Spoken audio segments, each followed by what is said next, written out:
अभिवादन स्वीकार कीजिए ब्रजेश मिश्रा का और आप देखना शुरू कर चुके हैं द डिबेट। बहनों भाइयों, दिल्ली का इस बार का चुनाव डू एंड डाई का चुनाव है। ये आम आदमी पार्टी के लिए भी उतना ही महत्वपूर्ण है जितना बीजेपी के लिए। अगर आम आदमी पार्टी दिल्ली में लड़खड़ाई तो फिर उनके लिए संभलना कठिन होगा, और अगर बीजेपी हार गई तो दिल्ली से उसका कैरियर खत्म। क्या होगा दिल्ली में? आज केजरीवाल ने कांग्रेस और बीजेपी दोनों से निपटने के लिए अखिलेश यादव को बुलवाया, उनकी रैली कराई और उनका रोड शो कराया। अखिलेश यादव की जरूरत क्यों पड़ी केजरीवाल को? क्या वो शक्ति प्रदर्शन के लिए बुलाए, राजनीतिक प्रदर्शन के लिए बुलाए, या फिर पूर्वांचल के वोटरों के लिए? क्या होने जा रहा है दिल्ली में, आज हम इस पर विस्तृत चर्चा करेंगे। साथ ही मिल्कीपुर के बारे में भी बात करेंगे। मिल्कीपुर में आज उत्तर प्रदेश सरकार के deputy chief minister Brajesh Pathak ने 2-3 रैलियां की और उन्होंने वहां के ब्राह्मण मतदाताओं को लुभाने की कोशिश की, जबकि डिंपल यादव ने एक बड़ा रोड शो करके जवाब भी दिया। तो आज दिल्ली और मिल्कीपुर पर चर्चा। बहन भाइयों, दिल्ली का और मिल्कीपुर का जो चुनाव है वो 5 तारीख को उसकी वोटिंग है, 5 नवंबर को।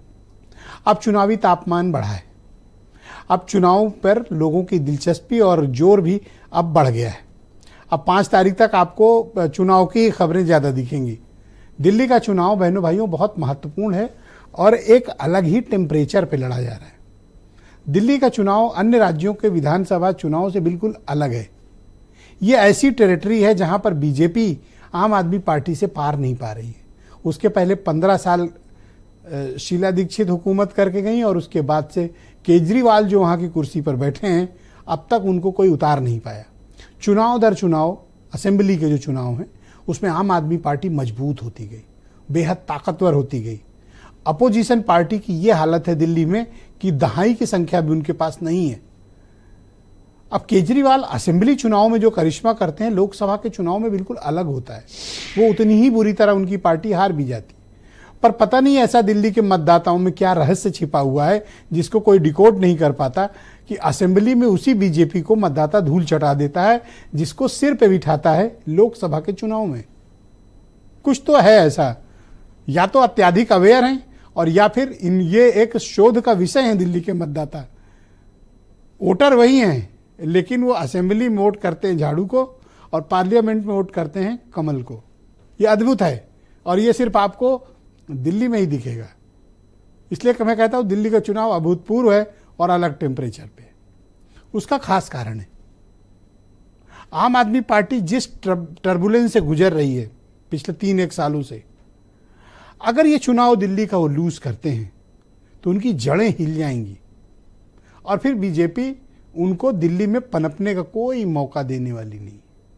कांग्रेस भी तैयार बैठी है कि जिस जमीन को केजरीवाल ने हमसे छीना है, हमें उसे वापस चाहिए। आज राहुल गांधी बोट में बैठकर यमुना का दूषित जल दिखा रहे हैं, उनके जितना बड़े कद का नेता। तो सोचिए कि दिल्ली की लड़ाई अहम कितनी है। अमित शाह, प्रधानमंत्री नरेंद्र मोदी, जेपी नड्डा, पूरी बीजेपी लीडरशिप ने ताकत झोंक रखी है। कोई विधानसभा का कोई मोहल्ला नहीं बच रहा है जहां पर पूर्वांचल के नेता उत्तर प्रदेश के हों, दिल्ली के हों, देश भर के नेताओं को बीजेपी का जो स्टाइल है घेर कर चुनाव लड़ने की, कोई कमी बाकी नहीं छोड़ी है। तो केजरीवाल ने किया क्या कि थोड़ा मॉरल बूस्टअप के लिए, और पूर्वांचल की जो 27-29 सीटें हैं वहां पर पूरब के वोटर बहुत मायने रखते हैं, तो उन्होंने आज समाजवादी पार्टी के अध्यक्ष और former chief minister Akhilesh Yadav को बुलाया, उनके रोड शो करवाए। उस रोड शो में अखिलेश यादव ने कांग्रेस के खिलाफ तो नहीं बोला, लेकिन केजरीवाल ने अखिलेश यादव की मौजूदगी में कांग्रेस को बहुत भला बुरा कहा। संदेश साफ है कि इंडिया अलायंस में एक तो बिखराव है और दूसरा ये दिल्ली के चुनाव में केजरीवाल और अखिलेश यादव की एक नई जोड़ी का जन्म हुआ है जो दिल्ली के चुनाव में उनकी मदद करते दिख रहे हैं। बहनों भाइयों, दिल्ली का ये चुनाव अपने आप में बेहद महत्वपूर्ण है। अब आइए मिल्कीपुर। उत्तर प्रदेश का एक विधानसभा का उपचुनाव किसी भी राज्य के चुनाव पर भारी पड़ता है। ये उत्तर प्रदेश की राजनीतिक खासियत है। मिल्कीपुर में भी यही हो रहा है। आज 2 हाई प्रोफाइल प्रोग्राम हुए, एक बीजेपी की तरफ से उनके deputy chief minister Brajesh Pathak का। उसका कारण क्या है कि ब्राह्मण मतदाता 60 से 70 हजार है मिल्कीपुर में, और उसके वोटों का एक लॉयन शेयर बीजेपी के पास हमेशा से रहा है। ये छिटके नहीं, इसके लिए खब्बू तिवारी को पहले से पटाया गया और अब ब्रजेश पाठक की भी ड्यूटी लगाई गई कि वो जाएं और समाज के लोगों को जोड़ के रखें। पार्टी के जो ओबीसी लीडर्स हैं, ओबीसी फेसेस हैं, शेड्यूल्ड कास्ट कम्युनिटी के फेसेस हैं, वो पहले से बीजेपी ने लगा रखे। तो समाजवादी पार्टी ने अपनी second in command Dimple Yadav को भेजा कि जाओ और वहां पर ताकत का प्रदर्शन करो। दिखाई ताकत, हजारों समर्थक उनके जुड़े, जैसा कि समाजवादियों के रोड शो में होता है कि उनमें जोश, उत्साह और यूथ बहुत ज्यादा आते हैं। तो आज वहां वो ताकत दिखी। तो मुकाबले में कहीं कोई किसी से कमजोर नहीं है। मामला दिलचस्प है और फैसला बहुत थोड़े वोटों से होगा। तो आज हम खुली चर्चा इस पर करते हैं। आप कुछ बयान सुन लें, फिर आज की डिबेट आगे बढ़ेगी। आपदा को हटाने का मतलब है 10 साल के केजरीवाल के भ्रष्टाचार को जवाब देना। अरे केजरीवाल जी, आपसे नहीं बन पड़ता है तो उतर जाइए, हम चलाकर दिखाएंगे कि दिल्ली को कैसे चलाना है। वो केजरीवाल जी 5